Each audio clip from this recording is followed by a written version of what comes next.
The first rays of golden light spilled over the vast, endless plains of the Serengeti, turning the grass into waves of amber that swayed in rhythm with the morning breeze. Birds called out in cheerful trills, their songs drifting through the crisp air, while acacia trees stood tall and still, their shadows long and soft against the awakening land. In a quiet pocket of this wilderness, a lioness named Nia watched her cub, Jabari, bound through the grass. Podavras. He was no more than a few months old, his eyes wide with wonder, pouncing at insects and tumbling clumsily at her feet. This corner of the world, untouched and wild, had become their home. Jabari had begun to challenge the boundaries of his world. Ows! That morning his sharp gaze locked on a tall tree, the kind of tree that dared little lions to dream big. He approached it with the curiosity of youth and the boldness of inexperience. His tiny claws scraped at the bark as he attempted to climb. Nia watched him quietly, her body still, letting him learn. This was nature's way, pain and persistence hand in hand. But danger was often hidden in silence. A gust of wind suddenly rattled the branches above, and Jabari froze, his claws dug deeper, his small body trembling and burning. A dry branch groaned above him, then snapped. Time seemed to stop. With a loud crack, he fell, tumbling like a leaf through the air. Nia's ears twitched. The sound sent panic surging through her chest. Jabari hit the ground hard, a pitiful cry escaping his mouth before silence swallowed the morning once more. Nia's roar shattered the air. A desperate cry. Raw, guttural, maternal, she rushed to her cub. Jabari whimpered, trying to stand, but his hind legs crumpled beneath him, twisted and swollen. His breathing was faint, each inhale a painful struggle. Nia nuzzled him, panic thundering in her chest like a drum beat. Time was not on their side. To every predator in the savannah, a wounded cub was an invitation. Hyenas with haunting calls. Leopards, silent, swift, and cruel. Even lions driven by survival might attack the weak. Nia's eyes scanned the horizon, grass stretching endlessly with no help in sight. But she wasn't ready to surrender him to the wild. She pressed her face to his fur, feeling his shallow breaths. Her sun, her joy, now so still.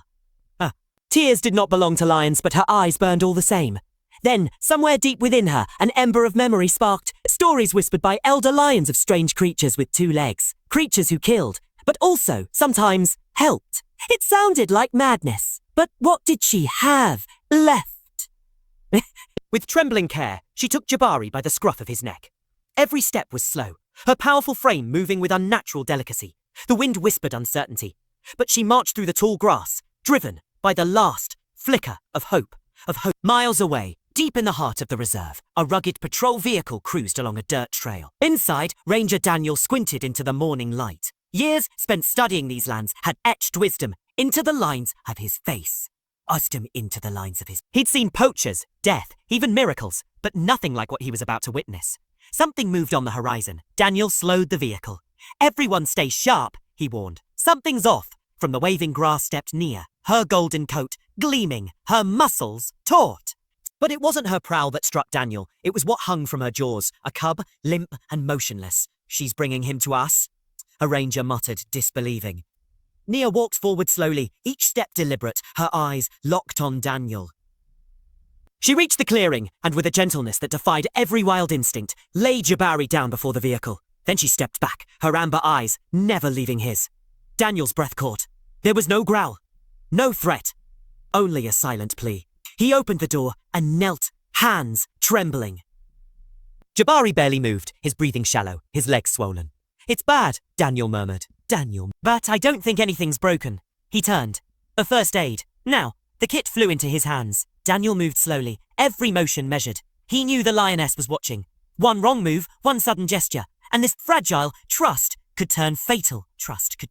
Nia let out a low growl, a warning, but didn't move. He nodded at her, acknowledging her fear, and began treating the wounds. Antiseptic touched fur. Jabari flinched, but made no sound. Bandages wrapped around the small battered leg. A mild painkiller was injected. The air was tense, every breath heavy with anticipation. Nia didn't move. She simply watched, her massive body still, her ears flicking now and then. Finally, Daniel sat back. Sweat coated his brow. He'll be okay, he whispered, more to himself than anyone else. He just needs rest. Steeds rest. The grasses whispered in the breeze, the only sound in the heavy silence. Then Nia stepped forward. Her nose brushed Jabari's side. A weak, flickering purr emerged from the cub. Daniel felt relief wash over him, like rain in a drought. He backed away, slowly, giving her space. Slowly, giving her space. Nia gently nudged Jabari, encouraging him. The cub trembled, legs like reeds, but managed to stand, wobbly, frail but upright. He leaned into his mother's side. She rumbled a soft sound of comfort that resonated across the plains like a heartbeat. The rangers exhaled. A breath they didn't realize they'd been holding. Then Nia turned to Daniel. Her eyes found his once more. A depth of emotion shimmered there, fierce, raw, and strangely human. And then, in a voice only the wild could understand, she let out a soft roar.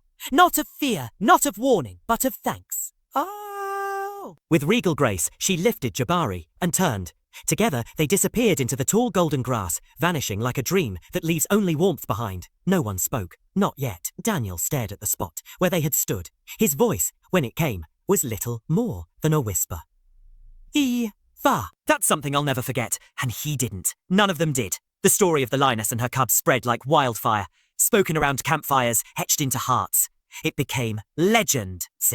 It became legend. A reminder that even in the wildest corners of the earth, where survival reigns supreme, compassion still thrives, that beneath fur and fangs and instinct, there lives a silent language, a language of trust, of courage, and above all, of love, of love, of love. As the sun dipped, casting long shadows across the savannah, the rangers guided their jeep back to camp, each lost in thought. Daniel stared into the distance, where Nia and Jabari had vanished, imagining the lioness carrying her cub to safety. 4. That night, around the flickering campfire, the story took on new life. Rangers whispered about the silent plea in Nia's eyes, a moment transcending species. They spoke of compassion in the wild, a quiet connection beyond words. Before dawn, Daniel rose and walked to the edge of camp, where dew-covered grasses shimmered. He recalled Jabari's soft purr, a fragile promise of resilience. Unable to rest, he vowed to revisit the clearing at first light. In the pale morning glow, Daniel and his team returned. They found tufts of fur and faint footprints, evidence of passage, but no sign of predators. It was as if the land itself had respected Nia's plea. Daniel knelt, tracing the prints with reverence, then gathered a small piece of fur as a keepsake. In the following weeks, the tale of Nia and Jabari echoed through conservation circles. Drone photographs confirmed Jabari's leg had healed and showed him frolicking beside Nia, strong and cautious. The story reached schools, inspiring children to appreciate the fragile bond between humans and wildlife.